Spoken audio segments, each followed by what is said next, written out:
PKS berharap Anies tidak buat parpol sendiri, diminta tidak khawatir tak bisa nyapres di 2029. Gimana Mas ke depannya gitu? Kayaknya beliau ingin bikin perkumpulan untuk menjaga silaturahim. Kalau saya titip jangan bikin parpol ya Mas. Bahas yang ormas itu. Iya kan katanya. Mereka bentuknya bukan ormas tapi perkumpulan gitu. Nanti bergeraknya soal apa?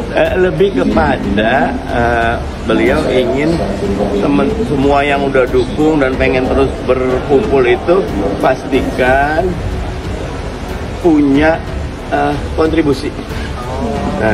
Mau bikin aksi bersama namanya itu. Berarti pertemuan kemarin itu dalam rangka konsultasi ya? Enggak, ngobrol aja gitu loh. Dan ngobrol karena 3 jam ngalor gitu terus ketemu isu itu gitu. Kan tadi juga disaranin mendingan nggak usah buat parpol. Gitu. Kalau saya tetap jalanin jangan bikin parpol. Pertimbangannya apa kan Pak Anies kan kemarin nggak bisa maju juga gara-gara nggak parpol. Kan sudah ada keputusan MK semua parpol peserta pemilu yang lolos peserta pemilu bisa mengajukan dan akan banyak yang mengajak Mas Anies karena memutualisme simbiosis partai kecilnya atau partai yang belum itu pengen dapat tokoh, Mas Anies pengen dapat tiket. Tapi nggak nyaranin misalkan kemudian Mas Anies ke PKS aja gitu. Kalau PKS kayaknya udah deket. Pak Mardhani Alisera bisa aja nih. Bapak suka lupa apa sengaja dilupa-lupain? Lah, kan partainya Pak Mardhani, kan PKS yang kemarin ngibulin Pak Anies, loncat pagar, terus gabung sama Kim Plus, gabung sama tim Bansos, gaspol, yehehe. Masa sekarang Pak Mardhani malah nitip supaya Pak Anies jangan bikin parpol? Lagi butuh Pak Anies kali ya Pak, buat 2029? Ya nggak apa-apa, wajar aja. Tapi mendingan Pak Mardhani aja yang gabung. Kalau nanti Pak Anies bikin parpol, jangan malah titip-titip supaya Pak Anies jangan bikin parpol. Siapa sih yang lebih butuh? Anies lebih butuh PKS atau PKS yang lebih butuh Anies? Menurut saya Anies yang lebih butuh PKS. Karena begini, PKS itu belum ada Anies juga udah besar. Di 2004-2009 suaranya banyak banget. Dan memang di Pilpres PKS bersama-sama dengan Mas Anies. Tapi penambahan suara untuk PKS di level nasional cuma 3 kursi. Berbeda dengan PKB dan Nasdem yang luar biasa. Jadi artinya memang grassroots-nya PKS ini sudah terbentuk. Dengan atau tidak ada Anies ya segitu. Kalau ada Anies bonus gitu. Jadi menurut saya kali ini Anies membutuhkan PKS itu yang pertama. Terus kemudian yang kedua, undang-undang kita itu lebih mempersilahkan partai politik untuk bisa menentukan siapa yang maju gitu. Tanda tangannya presiden sama sekjen. Nah Mas Anies kan bukan orang partai. Kaitannya dengan Anies. Pemilih Anies di Depok itu 41%. Besar. Memang kalah tipis dibanding dengan pemilih Pak Prabowo, persis kayak Jakarta. Tetapi sepertiga pemilih Anies memilih Supian Suri. Dan sepertiga itu pemilih PKS juga gitu. Jadi sepertinya ada semacam protes vote dari basis pemilih Anies terhadap keputusan PKS mengusung Ridwan Kamil di Jakarta. Karena mereka sebelumnya kan tanda kutip diprank bahwa PKS akan mengusung Anies. Ternyata yang muncul Ridwan Kamil dan kemudian muncul tuh.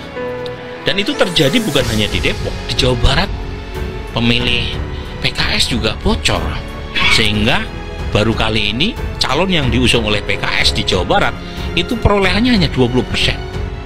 Ya. Kemudian di Kota Bandung, PKS, ya? Kota Bandung kalah telak tuh calon Pak Haru ya kalau tidak salah yang menang dari Nasdem, Farhan.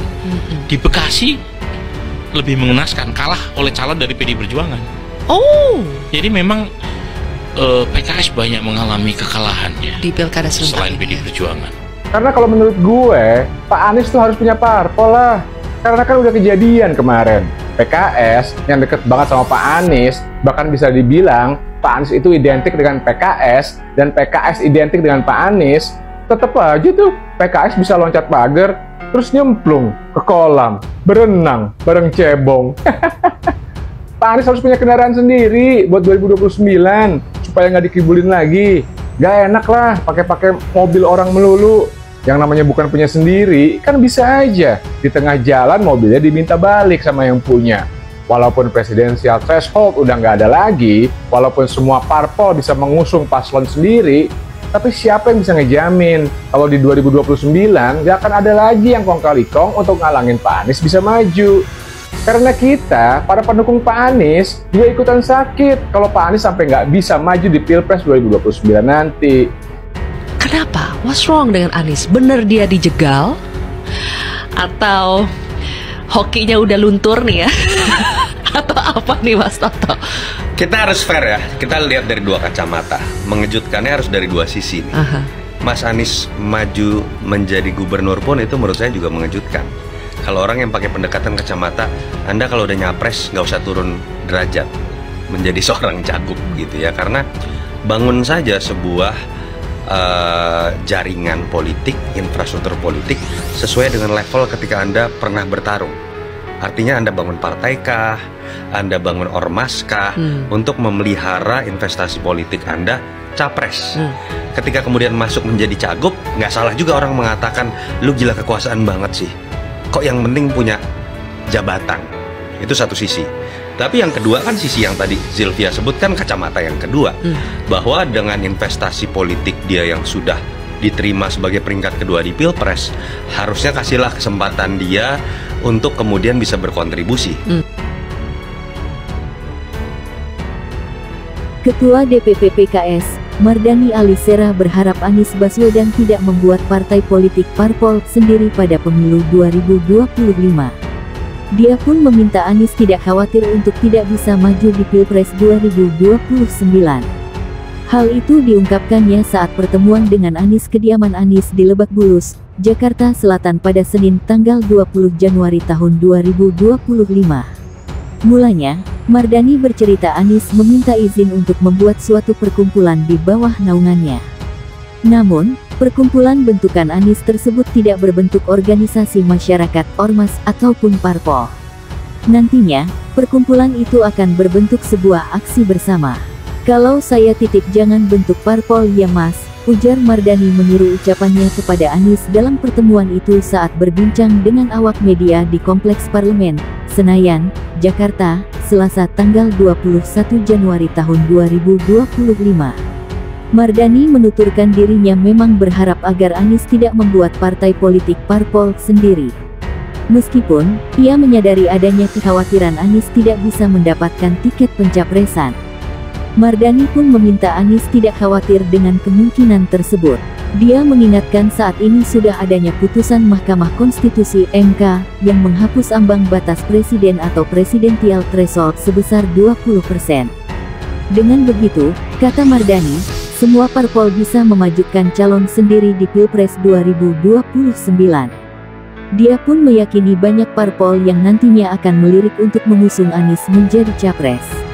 Kan sudah ada keputusan MK, semua parpol peserta pemilu yang lolos peserta pemilu bisa mengajukan dan akan banyak yang mengajak Mas Anies karena mutualisme simbiosis partai kecilnya atau partai yang belum itu pingin dapat tokoh, pastinya pingin dapat tiket, ungkapnya.